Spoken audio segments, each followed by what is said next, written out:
18ஆம் படி கருப்பசாமி துணை. என் தங்கப்பிள்ளையே, இன்னும் சற்று நேரத்திலேயே நீ முகமலர்ந்து சந்தோஷப்படும்படியாக இந்த கருப்பசாமி உனக்கான நல்லதை நடத்த போகிறேன்.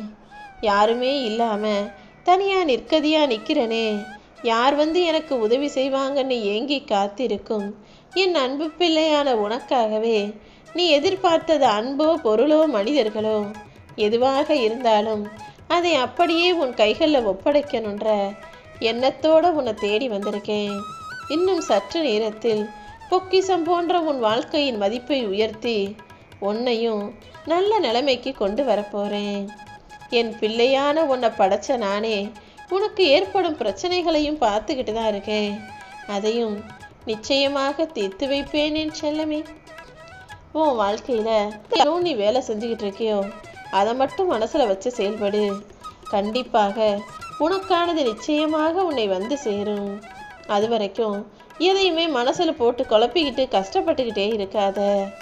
இருப்பதை வச்சுக்கிட்டு நீ சந்தோஷமாக வாழணுன்ற எண்ணம் உனக்குள்ளே இருந்தாலே அந்த எண்ணத்தின் மூலமாகவே நான் உன் வாழ்க்கையில் நீ எதிர்பார்த்ததற்கும் அதிகமாகவே உனக்கு அள்ளி கொடுத்துருவேன். நீ விருப்பப்பட்டது போலவே உன் வாழ்க்கையில் எல்லா விஷயங்களையும் நான் நிறைவேற்றி கொடுக்குறேன். நீ நினச்ச எல்லாமே இனி ஒவ்வொன்றாக நடக்க தொடங்கும்.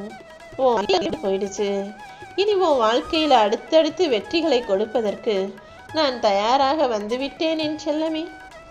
உனக்கு வேணுங்கிறதையெல்லாம் என் கைகளிலிருந்து நீ பெறப்போற. பட்டது எதுவாக இருந்தாலும் சரி, அது சரியாக நியாயமாக இருக்கும் பட்சத்தில் நிச்சயமாக அதை உனக்கு கிடைக்க செய்வேன். உன் கண்ணீரை ஆனந்த கண்ணீராக மாற்றுவதற்கு தயாராக நான் வந்துட்டேன் என் செல்லமே. எதை உன்னால் ஏற்றுக்கவும் தாங்கிக்கவும் முடியுமோ அதை ஏற்றுக்கிட்டு தாங்கிக்கிட்டு சமாளிச்சுக்கிட்டு நிச்சயமாக உன்னால் வாழ்க்கையில் வெற்றி பெறவும் முடியும். நீ மன உறுதியோடு இருந்து தான் ஆகணும். ஏன்னா வாழ்க்கைங்கிறதே ஒரு போராட்டம் தானே. நீ மனதைரியத்தோடு போராடும்போது எல்லா வகையிலும் எல்லா விஷயங்களிலும் நிச்சயமாக உனக்கு வெற்றியே கிடைக்கும். உன் கண்ணெதிரே கற்சிலையாய் இருக்கக்கூடிய இந்த கருப்பசாமி தான் உன் வாழ்க்கையில் ஒரு அற்புதத்தை அதிசயத்தை நிகழ்த்துவதற்காக உன்னை தேடி வந்திருக்கேன். இந்த உலகத்தை பற்றி இப்போ உனக்கு நிறைய தெரிஞ்சிருக்கும். உன் அனுபவங்களால் நீயும் பல விஷயங்களை பல மனிதர்களை பற்றி புரிஞ்சிருப்ப. ஆனாலும் எனக்குன்னு ஒரு அப்பாவா கடமை இருக்குது இந்த உலகத்தை பற்றிய உண்மையை உனக்கு சொல்லுவது.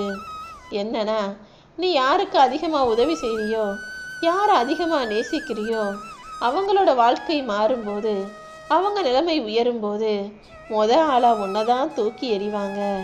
உதாரணத்திற்கு, கண் தெரியாத குருடர் ஒருவருக்கு பார்வை கிடச்சிருச்சுன்னா அவர் முதல்ல தூக்கி எறிவதே அவர் இத்தனை நாளாக பயன்படுத்திய துணையாக இருந்த அந்த கைத்தடியை தானே.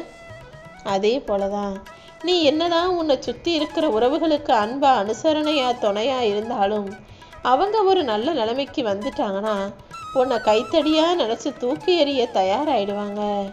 அதை உணர்ந்துக்காம அவங்க என்னை அலட்சியப்படுத்துகிறாங்க, அவங்க என்னை உதாசீனப்படுத்துகிறாங்க, ஒதுக்கி வைக்கிறாங்கன்னு நீ கவலைப்படாமல் இதுதான் உலகம், இதுதான் மனித வாழ்க்கைங்கிறத புரிஞ்சுக்கிட்டு ஏற்றுக்கணுமேன்னு செல்லமே. எப்போதும் உன் வாழ்க்கையில் என்ன நடந்தாலும் தீய வழியில் தவறான விஷயங்களை செய்ய நீ யோசிக்காம நேர்மையாக இருக்கணும். நிச்சயமாக உனக்கான வெற்றியை நான் கொடுப்பேன். என் அருள் மூலமாகவே உன் வாழ்வில் இருக்கும் துன்ப துயரங்களையெல்லாம் துரத்தி அடித்து இன்பமான மகிழ்ச்சியான வாழ்க்கையை நான் கொடுக்குறேன். ஒரே நாளில் வாழ்க்கை நிச்சயமாக மாறாது. ஆனால் இந்த நொடி நீ என்னை நோக்கி வந்தா கூட, இந்த நொடி நீ என் மேலே முழு நம்பிக்கை வச்சா கூட உன் வாழ்க்கையை மிக பெருசாக என்னால் மாற்ற முடியும். இப்போது கவலையோட கஷ்டத்தோடு இருக்கிற உன் மனசுக்கு ஆறுதல் கொடுக்கவும் அன்பு கொடுக்கவும் இந்த கருப்பசாமி நான் இருக்கேன். தேவையில்லாத எதிர்மறை எண்ணங்களை உனக்குள் குடியேறுவதற்கு அனுமதிக்காதே. என் பிள்ளையான உன்னோட நான் எப்பவுமே இருப்பேன். வாழ்க்கையில் ஏற்ற இறக்கங்கள் மாறி மாறி வரும்போது சோர்வடையாமல் தைரியமாக இரு. இந்த கருப்பசாமி உன் கூட இருக்கும்போது இனி எல்லாமே சரியாகவும் சிறப்பாகவும் நல்லதாகவும் நன்மை தரும் விதமாகவுமே உன் வாழ்க்கையில் நடக்கும்.